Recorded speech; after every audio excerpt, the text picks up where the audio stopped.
ಅಂಗಳದಲ್ಲಿ ರಂಗೋಲಿ, ಮನೆಯಲ್ಲಿ ಕಡುಬು, ಊರ ತುಂಬ ಜನ, ಇಷ್ಟೆಲ್ಲ ಸಿದ್ಧತೆ ನಡೀತಾ ಇರೋದು ಯಾಕೆ ಗೊತ್ತಾ?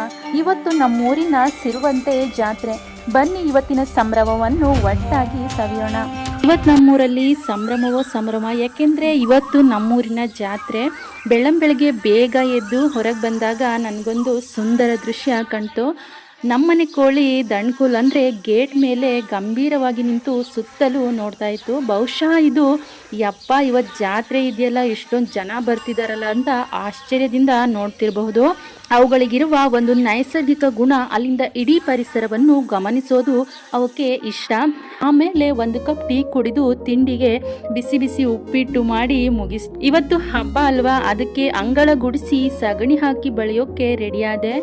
ನೋಡಿ, ಹೀಗೆ ಮುಂಜಾನೆ ಎದ್ದು ಅಂಗಳ ಗುಡಿಸಿ ಬಳಿಯೋದು ಕೇವಲ ಸಂಪ್ರದಾಯ ಮಾತ್ರ ಅಲ್ಲ, ಇದು ನಮಗೊಂದು ಒಳ್ಳೆಯ ವ್ಯಾಯಾಮ ಕೂಡ ಹೌದು. ಆದ್ರಿಂದ ಕೈಕಾಲುಗಳ ಚಲನೆ ಹೆಚ್ಚಿಸಿ ಆರೋಗ್ಯಕ್ಕೂ ತುಂಬಾ ಒಳ್ಳೆಯದು. ಅಂಗಳ ಪೂರ್ತಿ ಬಳಿದು ರಸ್ತೆಯವರೆಗೂ ಸ್ವಲ್ಪ ಸ್ವಚ್ಛ ಮಾಡಿ ರಂಗೋಲಿ ಹಾಕೋಕೆ ಶುರು ಮಾಡಿದ್ವಿ. ನನಗೆ ಅಷ್ಟೊಂದು ಚೆನ್ನಾಗಿ ರಂಗೋಲಿ ಬರಲ್ಲ ಅಂದರೂ ಕೂಡ ಹಬ್ಬದ ಖುಷಿಗೆ ಏನೋ ಒಂದು ಟ್ರೈ ಮಾಡಿದೆ. ತಿಂಡಿ, ಸ್ನಾನ, ದೇವರ ಪೂಜೆ ಎಲ್ಲ ಮುಗಿಸಿ ಜಾತ್ರೆಗೆ ಹೋಗೋ ಮೊದಲು ಮಧ್ಯಾಹ್ನದ ಅಡುಗೆ ರೆಡಿ ಮಾಡಿದೆ.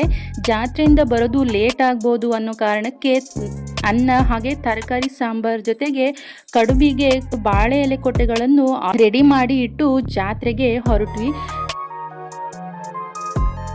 ಸಿರುವಂತೆಯ ಶ್ರೀ ತ್ರಿಪುರಾಂತಕೇಶ್ವರ ದೇವಸ್ಥಾನಕ್ಕೆ ಬಂದಾಗ ಅಲ್ಲಿ ಅಕ್ಷರಶಃ ಜನಸಾಗರವೇ ಇತ್ತು.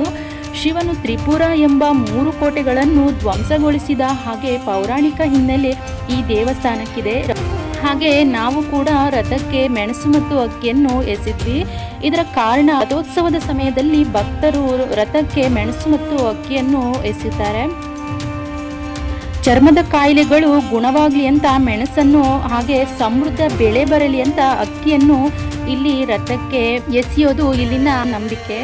ಇಲ್ಲಿನ ದೇವರನ್ನು ವೈದ್ಯನಾಥ ಅಂತಲೂ ಕರೀತಾರೆ.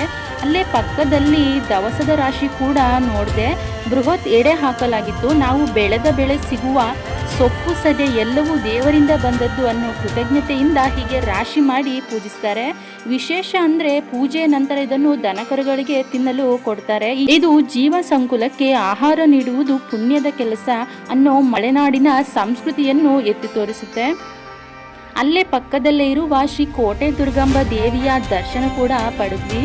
ಹಾಗೆ ದರ್ಶನ ಪಡೆದು ಊಟಕ್ಕೆ ಹೋದ್ವಿ. ಊಟ ಮಾಡಿಕೊಂಡು, ಬಿಸಿಲು ಕೂಡ ಜಾಸ್ತಿ ಇತ್ತು, ಅದಕ್ಕೋಸ್ಕರ ಮನೆಯಲ್ಲಿ ಕೆಲಸ ಕೂಡ ತುಂಬ ಇತ್ತು. ಅದಕ್ಕಾಗಿ ಬೇಗನೆ ಹೊರಟ್ವಿ. ಮನೆಗೆ ಬಂದು ನೋಡಿದ್ರೆ ನಮ್ಮನೆ ಕರಿಯ AC ರೂಮಲ್ಲಿ ಚಿಲ್ಲಾಗಿ ಮಲಗಿದ್ದ. ಅವನನ್ನು ಡಿಸ್ಟರ್ಬ್ ಮಾಡದೆ ಅಡುಗೆ ಮನೆ ಕೆಲಸ ಶುರು ಮಾಡಿದ್ವಿ. ಹೊಳೆಯಿಂದ ಹಿಡಿತಂದ ಗಿರ್ಲು ಮೀನು ಮತ್ತೆ ಚಿಕನ್ ಸಾಂಬಾರ್ ಮಾಡ್ತಾ ಇದ್ವಿ. ಮಸಾಲೆ ರೆಡಿ ಮಾಡಿ ಅಮ್ಮ ರವೆ ಗಂಜಿ ರೆಡಿ ಮಾಡಿಕೊಟ್ರು. ನಾವು 3 kg ರವೆಯಿಂದ ಬಾಳೆ ಎಲೆ ಕಡುಬು ಮಾಡಿದ್ವಿ.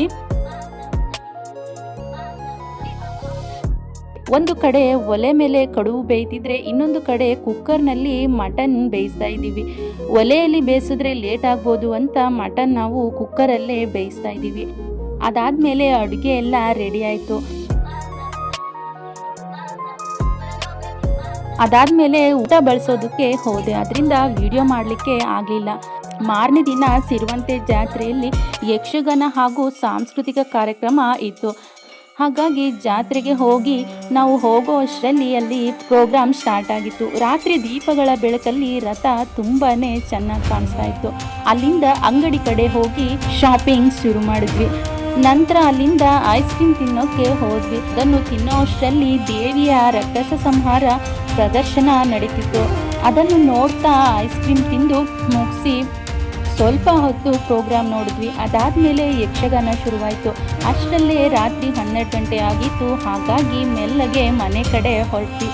ನಮ್ಮೂರಿನ ಜಾತ್ರೆ ಅಂದರೆ ಹೀಗೆ ನೋಡಿ, ಭಕ್ತಿ, ಸಂಪ್ರದಾಯ ಮತ್ತು ಹೊಟ್ಟೆ ತುಂಬ ಮಲೆನಾಡಿನ ಅಡುಗೆ. ಈ ವ್ಲಾಗ್ ನಿಮಗೆ ಇಷ್ಟ ಆಗಿದೆ ಅನ್ಕೋತೀನಿ. ಇಷ್ಟ ಆಗಿದ್ರೆ ನಮ್ಮ ಪೇಜನ್ನು ಫಾಲೋ ಮಾಡಿ, ಲೈಕ್ ಮಾಡಿ, ಕಮೆಂಟ್ ಮಾಡಿ, ಹಾಗೆ ಶೇರ್ ಮಾಡಿ.